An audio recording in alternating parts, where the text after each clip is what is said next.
الحمد لله رب العالمين والصلاة والسلام على رسوله الأمين وعلى آله وصحبه أجمعين إلى يوم الدين أما بعد فأعوذ بالله من الشيطان الرجيم بسم الله الرحمن الرحيم وقال ربكم ادعوني أستجب لكم إن الذين يستكبرون عن عبادتي سيدخلون جهنم داخرين. محترم ناظرین کرام، السلام علیکم ورحمۃ اللہ وبرکاتہ. ذکر اور دعا پر گفتگو چل رہی ہے. اللہ تعالیٰ ان بندوں کو بہت عزیز رکھتا ہے جو اللہ تعالیٰ کو کثرت سے یاد کرتے ہیں اور اللہ رب العزت کی بارگاہ میں کثرت سے دعا کرتے ہیں. ہم نے کتاب و سنت کی روشنی میں جاننے کی کوشش کی ہے کہ ذکر کی کیا اہمیت ہے اور دعا کی کیا اہمیت ہے. یہ سلسلہ جاری ہے. رمضان المبارک کی اہمیت ہم جانتے ہیں، روزوں کی قدر و منزلت ہم جانتے ہیں. ان ایام میں اگر بندہ اللہ تعالیٰ کو کثرت سے یاد کرتا ہے اور اللہ رب العزت کے سامنے اپنے ہاتھ کو پھیلاتا ہے، اس سے دعائیں کرتا ہے، رات کی تنہائیوں میں اس کے سامنے گڑگڑاتا ہے، تو اللہ رب العزت کے نزدیک یہ عبادت دو چند ہو جاتی ہے. اسی طریقے سے سلمان فارسی رضی اللہ تعالیٰ عنہ کی ایک روایت اور آتی ہے، وہ کہتے ہیں قال رسول اللہ صلی اللہ علیہ وسلم، نبی اکرم صلی اللہ علیہ وسلم نے فرمایا لا يرد القضاء الا الدعاء ولا يزيد في العمر الا البر. رواہ الترمذی. قضا کو، تقدیر کو نہیں ٹال سکتی سوائے دعا کی. دعا کرنے سے تقدیر بھی ٹل جاتی ہے. ہم کو یہ معلوم ہے کہ تقدیر ٹل نہیں سکتی، لیکن دعا واحد چیز ہے کہ جس کی وجہ سے تقدیر ٹل جاتی ہے، تقدیر بدل جاتی ہے. قرآن مجید سے اس کی ایک دلیل اور بھی ہے، وہ بھی سن لیجئے. یغفر لکم من ذنوبکم ویؤخرکم الی اجل مسمی. اگر تم اللہ تعالیٰ سے دعائیں کرو گے، گڑگڑاؤ گے، استغفار کرو گے، تو اللہ رب العزت تمہاری مغفرت قبول کرے گا، تمہارے گناہوں کو معاف کر دے گا. وَيُوَخِّرُكُمْ إِلَىٰ أَجْلٍ مُّسَمًّى، اور تم کو مؤخر کر دے گا ایک متعینہ مدت تک. یہاں مؤخر کرنے کا، مہلت دینے کی جو بات کہی گئی ہے وہ یہ کہ تمہاری مہلت کچھ تھی، اس مہلت کو اللہ رب العزت نے آگے بڑھا دیا. کیوں بڑھایا؟ استغفار کے ذریعے، دعا کے ذریعے. انس رضی اللہ تعالیٰ عنہ کی ایک روایت اور آتی ہے، وہ کہتے ہیں قال رسول اللہ صلی اللہ علیہ وسلم، رسول اللہ صلی اللہ علیہ وسلم نے فرمایا لِيَسْأَلْ أَحَدُكُمْ رَبَّهُ حَاجَتَهْ كُلَّهَا حَتَّى يَسْأَلَ شِسْعَ نَعْلِهِ إِذَا انْقَطَعَ. رواہ الترمذی. رسول اللہ صلی اللہ علیہ وسلم فرماتے ہیں تم میں سے کوئی شخص یا تم میں سے جو بھی اپنے رب سے مانگنا چاہے وہ اپنی پوری حاجت مانگے. تم میں سے اپنے رب سے اپنی پوری حاجت، حاجت ہو کلہا، ہر چیز اپنے رب سے مانگے. حتی یسأل شسع نعلہ اذا انقطع، یہاں تک کہ اپنے جوتے کا جو فیتا ہے وہ اگر ٹوٹ جائے وہ بھی اللہ تعالیٰ سے مانگے. آپ سوچئے اللہ تعالیٰ کو کتنا پسند ہے. ہم سمجھتے ہیں چھوٹی چھوٹی چیزیں اللہ تعالیٰ سے کیا مانگا، نہیں، چھوٹی چھوٹی چیزیں بھی مانگے، بڑی بڑی چیز بھی مانگے. یہاں تک کہ نبی اکرم صلی اللہ علیہ وسلم نے فرمایا کہ جوتے کا جو فیتا ہے وہ اگر ٹوٹ جائے وہ بھی اللہ تعالیٰ سے بندہ اگر مانگتا ہے تو اللہ رب العزت کو بہت ہی عزیز ہوتا ہے وہ بندہ، بہت پسند آتی ہے اس کی یہ ادا. محترم سامعین کرام، محترم ناظرین کرام، ہم اب دعا کے آداب پر گفتگو کرنے جا رہے ہیں. دعائیں قبول کیسے ہوتی ہیں؟ بس مانگتے رہیں مانگتے رہیں.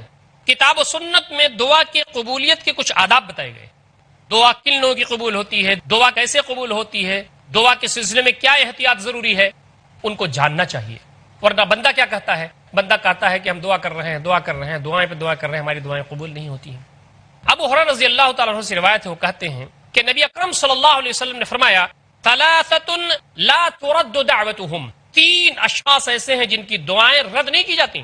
الصائم حین یفطر، روزے دار یہاں تک کہ وہ افطار کر لے، یہاں تک کہ اپنا روزہ ختم کر لے، روزے دار کی دعا اللہ رب العزت سنتا ہے. ایک والامام العادل، اور ایسا امام، ایسا خلیفہ جو انصاف قائم کرنے والا ہو، اس کی دعا اللہ تعالیٰ قبول فرماتا ہے، سنتا ہے. ودعوت المظلوم، اور کوئی شخص مظلوم ہے جس پر ظلم کیا گیا ہے، وہ جو اللہ تعالیٰ سے دعا کرتا ہے تو اللہ رب العزت اس کی دعا قبول فرماتے ہیں. یرفعها اللہ فوق الغمام، اللہ تعالیٰ اس کی دعا کو بادلوں کے اوپر اٹھا دیتا ہے. ویفتح لها ابواب السماء، اور آسمان کے دروازے اس کی دعا کے لیے کھول دیتا ہے. ویقول الرب، اور اللہ تعالیٰ فرماتا ہے وعزتی، میرے عزت کی قسم، میرے جلال کی قسم، میری عزت کی قسم، لانصرنک، اے مظلوم میں تیری مدد ضرور کر کے رہوں گا. ولو بعد حین، چاہے تھوڑا سا وقت لگ جائے. یہ کیا مطلب؟ چاہے تھوڑا سا وقت لگ جائے، مطلب یہ کہ یہ تم کو سمجھ میں، یہ تمہارے سمجھ میں نہیں آ سکتی بات، یہ حکمت تمہارے سامنے نہیں ہے، پوری دنیا کو میں دیکھ رہا ہوں، تمہارے مسائل کو تم سے زیادہ جانتا ہوں، ابھی یہ دعا تمہارے لیے قبول کرنا بہتر ہے یا تھوڑا سا ٹائم دینا ہے، یہ میں زیادہ جانتا ہوں، تم کو تو یہ اندازہ ہوگا کہ میری دعا ابھی قبول نہیں ہوئی، تھوڑے دن کے بعد ہوئی، تو جان لو کہ تمہاری دعا میں ضرور قبول کروں گا۔ مظلوم کے بارے میں خصوصیت کے ساتھ اللہ رب العزت نے نبی اکرم صلی اللہ علیہ وسلم کو رہنمائی کی، اور نبی اکرم صلی اللہ علیہ وسلم نے ہمیں بتایا۔ تو اس میں تین جو لوگ ہیں، اس میں تو ایک صائم ہے، آپ صائم ہیں، روزے کی حالت میں ہیں، روزہ رکھنے والے ہیں، دعا اللہ تعالیٰ روزہ رکھنے والے کی قبول کرتا ہے، روزے دار کی دعا قبول کرتا ہے، امام عادل کی دعا قبول کرتا ہے، اور مظلوم کی دعا قبول کرتا ہے۔ ابو ہریرہ رضی اللہ تعالیٰ عنہ کی ایک روایت اور آتی ہے، وہ کہتے ہیں قال رسول اللہ صلی اللہ علیہ وسلم، نبی اکرم صلی اللہ علیہ وسلم نے فرمایا ثلاث دعوات مستجابات، تین جو دعائیں ہیں وہ اللہ تعالیٰ کے ہاں شرف قبولیت پاتی ہیں، لا شک فی اجابتہن، ان کے قبول ہونے میں کوئی شک نہیں ہے۔ نمبر ایک دعوت المظلوم، مظلوم کی پکار، مظلوم کی دعا۔ نمبر دو دعوت المسافر، مسافر کی دعا، اس کا مطلب یہ ہے کہ آدمی سفر میں اگر ہے تب بھی اس کی دعا قبول ہوتی ہے، مسافر کی دعا، اور والد کی دعا اپنے بچے کے سلسلے میں۔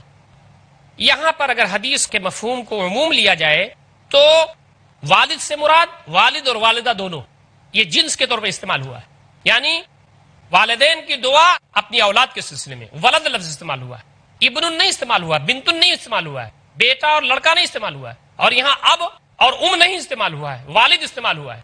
تو یہاں والد سے مراد والدین، اور وہاں ولد سے مراد اولاد، چاہے وہ لڑکا ہو چاہے وہ لڑکی ہو۔ تو والدین کی دعا اولاد کے سلسلے میں یہاں تین چیزیں بتائی گئی، ایک تو مظلوم کی دعا، اور دوسرا مسافر کی دعا، اور تیسرا والدین کی دعا اولاد کے سلسلے میں۔ اب ایک بہت بڑا ادب یہ ہے دعا کرنے کے لیے، آدمی پر عزم ہو، اسے عزم ہو کہ اللہ رب العزت انشاءاللہ العزیز اس کی دعا قبول کرے گا۔ عن ابی ہریرہ رضی اللہ تعالی عنہ قال قال رسول اللہ صلی اللہ علیہ وسلم ادعوا اللہ وانتم موقنون بالاجابہ، تم اللہ تعالیٰ سے دعا کرو اور تمہیں یقین ہو کہ اللہ رب العزت تمہاری دعا انشاءاللہ العزیز قبول فرمائے گا، یقین کے ساتھ دعا کر رہے ہیں، پتہ نہیں قبول ہو، پتہ نہیں قبول ہو، یہ دعا کے آداب نہیں ہے۔ دعا آپ اللہ رب العزت اس انداز سے کریں کہ دل کی رگوں کی گہرائیوں میں یقین ہو کہ اللہ رب العزت دعا قبول فرمائے گا۔ وَاعْلَمُوا أَنَّ اللَّهَ لَا يَسْتَجِيبُ دُعَاءً مِّن قَلْبٍ غَافِلٍ لَاهٍ، جان لو کہ اللہ تعالیٰ قبول نہیں فرماتا کسی ایسی دعا کو جو ایسے دل سے کی جائے جو دل غافل ہو، جو دل لہو لعب میں پڑا، بے پرواہ غافل دل سے دعا کی جاتی ہے تو اللہ تعالیٰ قبول نہیں کرتا۔ دعا عزم کے ساتھ کیجئے، دعا یقین کے ساتھ کیجئے، اس لیے کہ اللہ تعالیٰ ایسے دل کی دعا قبول نہیں کرتا جو غافل ہو، اللہ لعب میں ہو، بے پرواہ۔ دوستو اور ساتھیو، محترم ناظرین کرام، آداب جو ہیں دعا کے، شرائط جو ہیں، ان کو ہمیشہ اپنے سامنے رکھنے کی ضرورت ہے۔ ان کے ساتھ بندہ اگر دعا کرے گا تو زیادہ امید اس بات کی ہے کہ اللہ رب العزت اس کو قبول کرے گا۔ دعا میں جلدی نہیں کرنی چاہیے، یہ بھی ایک ادب ہے۔ جلد بازی اللہ تعالیٰ قبول نہیں فرما رہے ہیں، جلدی دعا کرنا اور دعا میں بھی جلد بازی کرنا۔ عن ابی ہریرہ رضی اللہ تعالی عنہ قال قال رسول اللہ صلی اللہ علیہ وسلم یستجاب للعبد ما لم يدع باثم ما لم يستعجل، رسول اللہ صلی اللہ علیہ وسلم فرمایا بندے کی دعا قبول کی جاتی ہے اگر وہ کسی گناہ کے سلسلے میں دعا نہ کرے جب تک وہ جلد بازی نہ کرے۔ قیل یا رسول اللہ، کہا گیا اے اللہ کے رسول صلی اللہ علیہ وسلم مل استعجال، جلد بازی کیا ہے؟ نبی صلی اللہ علیہ وسلم نے فرمایا قد دعوت وقد دعوت فلم ارى يستجاب لي فيستحسر عند ذلك ويدعو الدعاء۔ نبی صلی اللہ علیہ وسلم فرماتے ہیں کہ بندہ کہتا ہے میں نے دعا کی خوب دعا کی، لیکن ایسا لگتا ہے جیسے میری دعا قبول نہیں ہوگی۔ فیستحسر، حسرت و یاس اور قنوطیت اور مایوسی کا شکار ہو جاتا ہے اس وقت اور دعا کرنا چھوڑ دیتا ہے۔ یہ مسلم شریف کی روایت ہے۔ محترم ناظرین کرام، ہم انشاءاللہ ایک چھوٹے سے وقفے کے بعد پھر حاضر ہوں گے اور اس سلسلے کلام جو دعا کے آداب ہیں اس پر جاری رکھیں گے۔ آپ کہیں جائیے گا نہیں۔ والسلام علیکم ورحمۃ اللہ وبرکاتہ۔ بسم اللہ الرحمن الرحیم۔ محترم ناظرین کرام، ہم وقفے کے بعد پھر حاضر خدمت ہیں اور دعا کی قبولیت کے آداب کیا ہیں اس پر گفتگو کر رہے ہیں۔ رمضان المبارک، روزوں کے ایام، نورانی ماحول، اس میں اگر ہم ذکر کریں اللہ تعالیٰ کا، اس سے اگر دعا کریں تو دعا ضرور قبول ہوگی، اس لیے کہ روزدار کی دعا قبول ہوتی ہے، لیکن آداب بھی ہمیں آنے چاہیے، سلیقہ ہمیں آنا چاہیے، دعا میں سلیقہ ہونا چاہیے۔ ان آداب پر ہم گفتگو کر رہے ہیں۔ اب ایک بہت بڑا ادب یہ ہے دعا کرنے کے لیے آدمی پرعزم ہو، اسے عزم ہو کہ اللہ رب العزت انشاءاللہ العزیز اس کی دعا قبول کرے گا. عن ابی ہریرہ رضی اللہ تعالی عنہ قال قال رسول اللہ صلی اللہ علیہ وسلم ادعوا اللہ وانتم موقنون بالاجابہ، تم اللہ تعالیٰ سے دعا کرو اور تمہیں یقین ہو کہ اللہ رب العزت تمہاری دعا انشاءاللہ العزیز قبول فرمائے گا. یقین کے ساتھ دعا کر رہے ہیں، پتہ نہیں قبول ہو، پتہ نہیں قبول ہو، یہ دعا کے آداب نہیں ہے. دعا آپ اللہ رب العزت سے اس انداز سے کریں کہ دل کی رگوں کی گہرائیوں میں یقین ہو کہ اللہ رب العزت دعا قبول فرمائے گا. وَاعْلَمُوا أَنَّ اللَّهَ لَا يَسْتَجِيبُ دُعَاءً مِّن قَلْبٍ غَافِلٍ لَّاهٍ، جان لو کہ اللہ تعالیٰ قبول نہیں فرماتا کسی ایسی دعا کو جو ایسے دل سے کی جائے جو دل غافل ہو، جو دل لہو لعب میں پڑا، بے پرواہ غافل دل سے دعا کی جاتی ہے تو اللہ تعالیٰ قبول نہیں کرتا. دعا عزم کے ساتھ کیجئے، دعا یقین کے ساتھ کیجئے، اس لیے کہ اللہ تعالیٰ ایسے دل کی دعا قبول نہیں کرتا جو غافل ہو، لہو لعب میں ہو، بے پرواہ. دوستو اور ساتھیو، محترم ناظرین کرام، آداب جو ہیں دعا کے، شرائط جو ہیں، ان کو ہمیشہ اپنے سامنے رکھنے کی ضرورت ہے. ان کے ساتھ بندہ اگر دعا کرے گا تو زیادہ امید اس بات کی ہے کہ اللہ رب العزت اس کو قبول کرے گا. دعا میں جلدی نہیں کرنی چاہیے، یہ بھی ایک ادب ہے. جلد بازی اللہ تعالیٰ قبول نہیں فرما رہے ہیں، جلدی دعا کرنا اور دعا میں بھی جلد بازی کرنا. عن ابی ہریرہ رضی اللہ تعالی عنہ قال قال رسول اللہ صلی اللہ علیہ وسلم یستجاب للعبد ما لم يدع باثم ما لم يستعجل. رسول اللہ صلی اللہ علیہ وسلم فرمایا بندے کی دعا قبول کی جاتی ہے اگر وہ کم میں گزارا کر سکتے ہیں، ہم قناعت کے ساتھ رہ سکتے ہیں، ہم اپنی ضرورتوں پر قدغن لگا سکتے ہیں، لیکن یاد رکھیے کہ آپ ہمارے لیے حرام روزی کہیں سے لے کر کے نہیں آئیں گے. یہ مثال قائم کرنے کی ضرورت ہے. اور اللہ رب العزت جو حلال چیز ہوتی ہے چاہے تھوڑی ہی کیوں نہ ہو اس میں اللہ رب العزت برکت عطا فرماتا ہے، اور حرام چیز بہت بڑی تعداد میں نظر آتی ہے لیکن اس کے اندر سے برکت نہیں ہوتی اور اللہ رب العزت کی نظر کرم نہیں ہوتی. اللہ رب العزت دعائیں ایسے لوگوں کی نہیں سنتا جن کی روزی روٹی حرام ہوتی ہو. ایک ادب یہ بھی ہے دعا کا کہ اگر دعا کی جائے تو سب سے پہلے اپنے لیے کیا جائے. آدمی اگر خود کر رہا ہے تو اپنے لیے کرے، لیکن اگر کوئی شخص کہہ رہا ہے کہ میرے لیے دعا کر دیجئے تو اس وقت بھی آدمی اپنے ہی سے اسٹارٹ کرے. اب کسی کے لیے ہم دعا کرتے ہیں اور اللہ رب العزت سے کچھ مانگتے ہیں تو ان کے لیے دعا شروع کر دیتے ہیں. کہا نہیں، پہلے اپنے لیے دعا کرو، پھر جس نے کہا ہے اس کے لیے دعا کرو. وعن عبی بن کعب قال كان النبي صلی اللہ علیہ وسلم اذا دعا لاحد بدا بنفسه رواه الترمذی. نبی اکرم صلی اللہ علیہ وسلم کے بارے میں عبی بن کعب رضی اللہ تعالیٰ عنہ بیان کرتے ہیں کہ نبی صلی اللہ علیہ وسلم جب کسی کے لیے دعا فرماتے تھے تو پہلے اپنے سے شروع کرتے تھے، اپنے لیے دعا پہلے فرماتے تھے. عن عائشہ رضی اللہ تعالیٰ عنہ قالت كان رسول اللہ صلی اللہ علیہ وسلم يستحب الجوامع من الدعاء ويدعو ما سوى ذلك. نبی اکرم صلی اللہ علیہ وسلم عام طور پر پسند فرماتے تھے جامع دعائیں. اس کی روایت ابو داؤد شریف نے کی. تو ان ساری روایتوں سے یہ اندازہ ہمیں ملتا ہے، یہ پتہ چلتا ہے کہ ہماری دعائیں ادب کے ساتھ ہونی چاہیے، شرائط کے ساتھ ہونی چاہیے. جو دین نے ہدایات دی ہیں، شریعت نے ہم تمام کو رہنمائی کی ہے، اس کی روشنی میں ہونا چاہیے. دعا کا ایک ادب یہ بھی ہے کہ دعا آدمی فوراً نہ کر دے. ہاتھ اٹھایا، میرے رب مجھے دین دنیا کی بھلائی دے، میرے رب میری جنت دے، میرے رب مجھے فلاں دے، میرے رب فلاں، یہ نہیں. ایک ادب یہ بھی ہے کہ آدمی پہلے اللہ رب العزت کی حمد و ثنا کرے، اس کی کبریائی بیان کرے، اس کے بعد آپ صلی اللہ علیہ وسلم پر درود بھیجے، اس کے بعد اپنی دعا کرے. ایک روایت میں آتا ہے ان فضالہ بن عبید اللہ رضی اللہ تعالیٰ عنہ سے روایت قال، وہ کہتے ہیں سمع رسول اللہ صلی اللہ علیہ وسلم رجلا يدعو فی صلاتہ.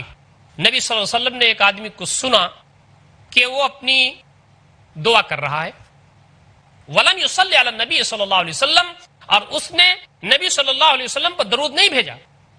فقال، تو نبی صلی اللہ علیہ وسلم نے فرمایا عجل هذا، اس شخص نے جلد بازی کی.